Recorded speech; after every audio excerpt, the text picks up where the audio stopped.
আজকে 4th October বৌদির জন্মদিন। তো আমরা সব ভাই বোনেরা মিলে প্ল্যান করেছিলাম কি আমরা 12টার পর বৌদির বার্থডে সেলিব্রেট করব। তো এখন 12টার বেশি বেজে গেছে, জন্য আমরা বৌদির ঘরের সামনে গিয়ে বৌদিকে বলছি, বৌদি ওঠো, তোমার সঙ্গে একটা কথা আছে। তা আমি বৌদি উঠে দেখে কি আমরা সবাই মিলে কেক টেক এনে বৌদির বার্থডে সেলিব্রেট করবো বলে দাঁড়িয়ে রয়েছি। তা এখন বৌদি কেক কাটছে। আমার এবছরের জন্মদিনটা আমার শ্বশুরবাড়িতে প্রথম। আর জানো তো, আমি আগের থেকে ভেবেই নিয়েছিলাম যে আমার জন্মদিনে আমি আমার শ্বশুরবাড়িতেই থাকবো। তো সেই মতো আমার শ্বশুরবাড়িতেই রয়েছি। ছোটোর থেকে তো বড় পর্যন্ত বাবা মায়ের বাড়িতেই ছিলাম, কিন্তু এখন থেকে শ্বশুরবাড়িতেই থাকবো। আর আমাদের বাড়িতে যাবো এটা ভেবেছিলাম অনেকদিন আগে, যে জন্মদিনের 1-2 দিন বাদে। তো আমার জন্মদিনটা এই শুক্রবারে পড়লো, আর রবিবারের দিনকে যাওয়ার কথা রয়েছে। এবার দেখা যাক যেতে পারি কি না। আর এদিকে আমার ননদ দেওরা সবাই মিলে তো প্ল্যান করে রেখেছে, তো সেই মতো আর কি আমাকে সারপ্রাইজ দিয়েছে। আমি না সত্যি ভাবতেই পারিনি যে এইরকম একটা কিছু করবে। আমার জন্মদিনের অনেক দিন আগে থেকে সাথী, পুতুল আর বড় ভাই, এই 3 জনকে শুধু বলতাম যে আমাকে কি খাওয়াবি আমার জন্মদিনে, আর ওরা বলতো যে তুমি কি খাওয়াবে। তো ভাই আর কি কালকে দিনের বেলাতেই বলেছিল যে দেখি তোমার জন্মদিনে তোমাকে পায়েস খাওয়ানো যায় কিনা, কিন্তু রাতের বেলাতে যে এইরকম একটা সুন্দর মুহূর্ত উপহার দেবে সত্যিই ভাবতে পারিনি। আমি ভীষণ খুশি হয়েছি। শুভ সকাল বন্ধুরা, নতুন আরেকটি ভিডিওতে স্বপ্ন আমার চ্যানেলে তোমাদের সবাইকে শুভেচ্ছা ও ভালোবাসা জানিয়ে আজকের এই ভিডিওটি শুরু করছি। আজকে হলো 4ঠা অক্টোবর, আমার জন্মদিন। ছোটো থেকে তো এই পর্যন্ত আমি সবসময়ের জন্য বাড়িতেই কাটিয়েছি জন্মদিনে, কিন্তু এই যে প্রথম এই বছরটাতে আমি শ্বশুরবাড়িতে রয়েছি। আর আমার এই জন্মদিনে এই এখন থেকে মৃত্যু পর্যন্ত আমি চাই যেন আমি শ্বশুরবাড়িতেই থাকতে পারি। আর আমার জন্মদিনে না প্রত্যেক বছর আমার মা পায়েস রান্না করতো, তারপরে পুজো করতো, মানে পায়েস রান্না করে পুজো করতো, তারপরে মাংস রান্না হতো। আমাদের বাড়ি, আমার মামা বাড়ি সব দিন আমরা মানে অত বড় করে কখনোই করিনি, কিন্তু এই যে মামা বাড়ি আমরা মানে খাওয়া দাওয়া করতাম, ভীষণ আনন্দ লাগতো।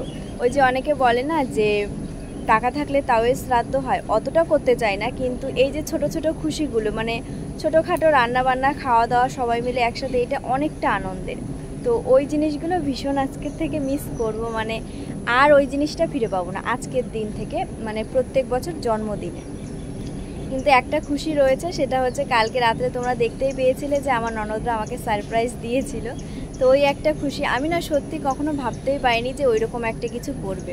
তো কালকে রাত্রেবেলাতে আমি তখনও আর কি ঘুমাইনি, তো আমার এক ননদ ওই ভাইকে আর কি ডাকছিল ওঠার জন্য, কিন্তু অত রাতে ডাকবেই বা কেন, আমার সেইটাও আর কি মাথায় আসছিল না। আর ওইদিকে সাথী, পুতুল ওরাও ঘুমায়নি। তো ভাবছিলাম যে ওরা তো অনেকটা আগে আগে ঘুমিয়ে পড়ে, তো এখনও ঘুমায়নি কেন, এরকম একটা মনে হয়েছিল। কিন্তু ওইটা ভাবিনি যে আমার জন্য সারপ্রাইজ প্ল্যান করে রেখেছে। তো ওই জন্য তো ভীষণ খুশি হয়েছে। তবে একটা কথা, আমার বর যদি বাড়ি থাকতো, তারপরে আমার মা বাবা ভাই বোন সবাই যদি আমার কাছে থাকতো, তাহলে না আরও বেশি খুশি লাগতো, কিন্তু ওইটা তো আর হবার না। আর আমার জন্মদিনটা এমন একটা দিনে পড়েছে, মানে যদি রবিবার সোমবার পড়তো তাহলে আবার আমার বর থাকতে পারতো, ওই একটা দুঃখ রয়েছে। তো যাই হোক, আজকে হলো শুক্রবার, আর ও তো রবিবারে বাড়ি আসবে। তো এখন ফ্রেশ হয়ে নিয়েছি, অনেকক্ষণই হয়ে গেছে, অনেকটা সকাল সকাল আজকে ঘুম থেকে উঠে পড়েছি। ফোনে চার্জ ছিল না বলে চার্জ দিয়ে নিয়েছি, তার মধ্যে আমার যা কাজ ছিল সেই কাজগুলো করে নিয়ে ফ্রেশ হয়ে নিয়েছি। তারপরে তো একটু ঘোরাঘুরি করেছি, আর এখন যাবো একটু চা করতে। মানে মা ওইদিকে রান্নাঘর লিপছে আর মেজমা বাসনগুলো ধুয়ে নিচ্ছে। তো একটু পরেই বাবা যাবে বিচুলি কাটতে, ওই জন্য বললো যে চা করার জন্য। তাহলে চলো আজকের এই ভিডিওটা দেখতে থাকো, আশা করি তোমাদের খুব ভালো লাগবে। ছাদের থেকে নিচে এসে এই যে এখন চা বসিয়েছি, আর চা করছি হলো লিকার চা সকালবেলা, ওই জন্য আর কি লিকার চাটাই করা হচ্ছে। আর তাছাড়া দুধ চা সবসময় যেন হয় না, অনেক দিন বাদে বাদে, মানে যখন ইচ্ছে হয় তখন একটু করা হয়। আর দিনে তো অনেকবারই চা করা হয় আমার শ্বশুরবাড়িতে, ওই জন্য আর কি সবসময়ের জন্য এই লিকার চাটাই বেশি করা হয়। তো বাবাকে এই যে চা দিলাম, আর এরপরে মেজো কাকাকে দেবো, মেজো মা, মা, তারপরে আমার 2 ননদ ভাই সবাইকে আর কি দেবো। তিনি ওর জন্য একটা নামাতো, কোনটা খাবে?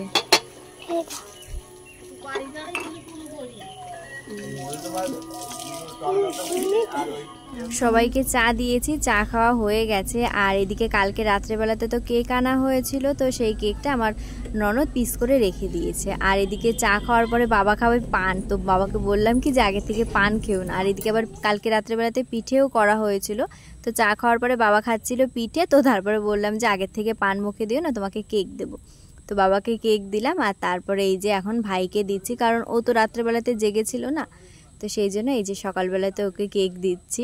ওকে আর কি বলছিলাম যে পুতুলের জন্মদিনেও তুমি থাকতে পারোনি কেক কাটার সময়, আর আমার জন্মদিনেও তুমি থাকতে পারোনি।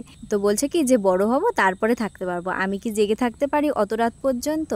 তো এদিকে ওকে কেক খেতে বলছি, কিন্তু ও জিজ্ঞাসা করছে এটা কি কেক, এটা কি দিয়ে তৈরি, মানে হাজার রকমের প্রশ্ন।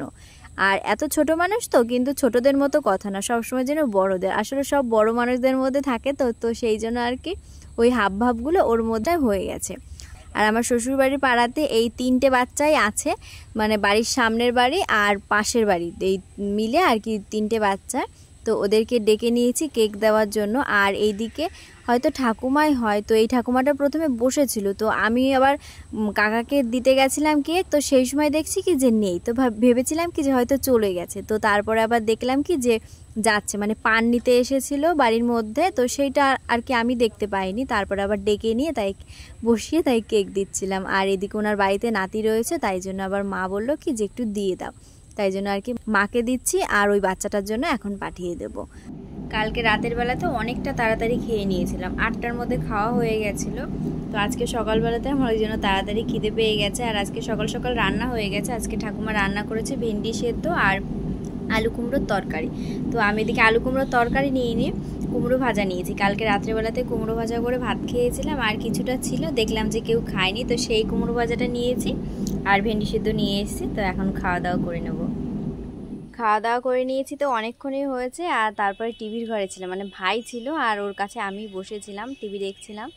তো অনেকক্ষণ হয়েছে, এখন ওই ধরো 11টার মতো বেজে গেছে। আর এই দিকটাতে এসে আজকে তো কাজ নেই আর বাড়িতে কোনো শব্দও নেই, তো ওই জন্য আর কি এই সময়টাতে এই দিকটাতে এসেছে একটু ভিডিওতে ভয়েস দেবো করে। কি বলো তো, মানে সবসময় যেন কাজ হয়, তো আবার ওইদিকে ধান ভাঙানো হয়, তারপরে তেল ভাঙানো হয়, ওই কারণে না মানে দিনের বেলাতে ভয়েসটা দেওয়া হয়েই ওঠে না। আর যদি পারি তো বিকেল বেলাতে, আবার যদি বৃষ্টি হয় তো ওই জন্য আবার হয় না। তো অনেক দিন হয়েছে আর কি ভিডিও সেরকম দেওয়াই হয়নি, আর বেশ কিছুদিন তো বৃষ্টি হয়েছে, ওই জন্য আর কি দিতে পারিনি। তো ওই জন্য আর কি এসছি যে ভয়েস দেবো করে। তাহলে চলো তোমাদের সাথে আবার পরে দেখা হচ্ছে, কাজটা সেরে নিই। চাতালে গিয়ে একটু সময় বসেছিলাম, আর তার মধ্যে থেকে এই দাদুটা এসেছে, তো তখনই চলে এসেছি। আর রাত্রেবেলাতে কেক কাটা হয়েছিল, তো দাদু আসার পরপরই দাদুকে কেক মিষ্টি এইসব কিছু দিয়েছি, আর এখন চা করে দিলাম। দাদু খেতে চায় না মিষ্টি জিনিস, তবুও আর কি জোর করে দিয়েছি, বললাম কি যে আজকে খাও। এই দাদুটা হচ্ছে আমার ননদের দাদু শ্বশুর, উনি নেমন্তন্ন করতে এসেছে। 30শে সেপ্টেম্বর আমার ননদের ছেলে জন্মদিন ছিল, কিন্তু সেই সময়টাতে কোনো অনুষ্ঠান করেনি, তো অনুষ্ঠানটা করবে 6 অক্টোবর। তো সেই জন্যই দাদু নেমন্তন্ন করতে এসেছে। আর এদিকে মা রান্না করতে বসবে। তো এখন এই যে কাটতে বসেছি পলতার ডাটা, মাছের ঝোল করা হবে, সেই সব আলু টালু এইসব কিছু কেটে দেবো, সেরকম আর কি কোনো কাজ নেই। আর এখন না মানে আমি রান্না করিই না, অনেক দিন হয়েছে একদমই রান্না করি না। তো মাঝে মাঝে আর কি যদি ইচ্ছে হয় কোনো কিছু বানানোর, তাহলে আর কি অল্প স্বল্পই বানানো হয় এই আর কি, কিন্তু সবার জন্য আর কি রান্না এখন হয় না, প্রত্যেক দিন যেটা রান্না হয় ওই জিনিসগুলো। আর আজকে হলো আমার জন্মদিন, তাই জন্য আমি ভাইকে না সকালবেলায় বলে রেখেছিলাম যে সকালবেলাতে গিয়েই যেন আমার ভাগ্নেকে নিয়ে আসে, এই হচ্ছে আমার ননদের ছেলে। কিন্তু সকালবেলাতে যায়নি, এই একটু আগে গেল, এখন এসছে ওকে নিয়ে।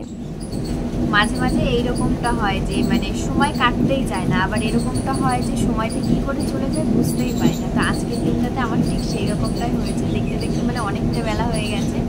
এইমাত্র স্নান করে এলাম, ওইদিকে তো মায়ের রান্না হয়ে গেছে, অনেকক্ষণই হয়েছে, তো সবাই খেতে বসেও পড়েছে। এরকমটা হয় জানো তো, মানে যেদিন ধরো সকালে স্নান করবো না, দুপুরবেলাতে করবো, তো ভাববো কি একটু পরে যাচ্ছি একটু পরে যাচ্ছি, এই করে করে অনেকটা বেলা হয়ে যায়। আর দেখবো যে সবাই স্নান হয়ে গেছে, সবাই খেতে বসবে, তো সেই মুহূর্তে আমি স্নান করতে দেবো, আর আমি স্নান করে এসে দেখবো সবাই খেতে বসে পড়বে।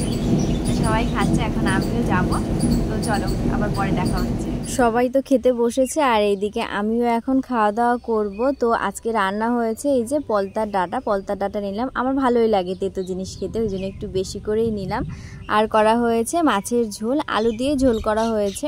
আর করা হয়েছে এই যে তেঁতুলের টক, আমার শ্বশুরবাড়িতে তেঁতুল গাছে তেঁতুল হয়েছে নতুন, তো ওই তেঁতুল দিয়েই টক করা হয়েছে, মাছের ওই কি মাথা টাথা এইসব কিছু দিয়েই করা হয়েছে। আর আমি এই যে নিয়েছি পলতার ডাটা আর মাছের ঝোল, এইসব দিয়ে খাওয়া দাওয়া করে নেব। দুপুরবেলাতে খাওয়া দাওয়া করে নিয়েছিলাম, আর তারপরে সেরকম কোনো কিছু আর কি করা হয়নি, আর ওই জন্য আর কি ভিডিও করতেও মনে ছিল না। তো কালকে ছিল আমার জন্মদিন, আজকের দিনটাতে এখন এডিট করতে বসেছি, তখন আর কি মনে পড়লো যে ভিডিওটা তো শেষ করা হয়নি। তো আমার জন্মদিনটা এতটা সুন্দরভাবেই কেটেছে, সত্যি মন থেকেই বলছি, কারণ আমি কোনো আশাই করিনি যে বিয়ের পরে আমার প্রথম জন্মদিনটা খুব সুন্দরভাবে হবে বা কিছু। তো যেটুকু হয়েছে সেটুকুতে আমি অনেকটা খুশি রয়েছি। তো যাই হোক, চলো তাহলে আজকের এই ভিডিওটা এখানেই রাখছি। দেখা হবে নতুন একটা সুন্দর ভিডিওর সাথে। সবাই ভালো থেকো, সুস্থ থেকো। আর আজকের ভিডিওটা কেমন লাগলো অবশ্যই কিন্তু কমেন্ট করে জানাবে। তো চলো সবাইকে টাটা।